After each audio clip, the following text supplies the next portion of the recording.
Шефот на дипломатијата Бујар Османи утре ќе ги посети представниците на македонската заедница во Албанија за да разговара со нив по последните притисоци од Бугарија пред престојниот попис и тврдењата дека во Албанија живее бугарско малцинство, алудирајќи на населението во Пустец, Голо брдо и Гора. Македонските здруженија и друштва јавно реагираа дека во последниот период се соочуваат со константен притисок за да се изјаснат како бугари, односно за нивна асимилација. Ние работиме со македонското национално малцинство во Албанија подолго време во различни форми и преку комуникација и преку асистенција. Јас веќе имав комуникација со нив и се договоривме утре, јас ќе ги посетам и Пустец и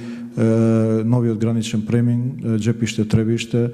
во кој што исто така живее македонско национално малцинство во Албанија во договор со нашите таму, така да ќе ги посетам и општините, и училиштето, и ќе имам комуникација со граѓаните и нивните здруженија во текот на целиот ден, утрешниот ден, за да ги слушнам нивните забелешки и така натаму и да видиме што можеме ние да помогнеме во комуникација со Република Албанија. Околу последната изјава на бугарскиот европратеник Ангел Џамбаски, познат по антимакедонските ставови и провокаторски и навредливи изјави, дека за Девебаир живее ист народ, поделен со вештачка граница, Османи му реплицираше дека тој е вистина само ако мисли на 3000 граѓани кои на последниот попис се изјаснија како бугари.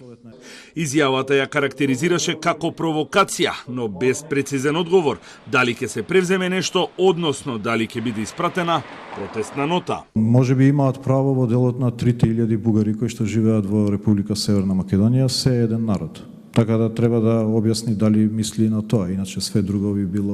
би било апсолутно и провокација и неточно. Така да ако мислат на 3000 од бугарското малцинство, да, и ќе се обидеме да ги имаат сите права и можности како сите други граѓани. Шефот на дипломатијата денеска го презентираше сработеното во изминатите 2 години откако тој е на чело на Министерството за надворешни работи.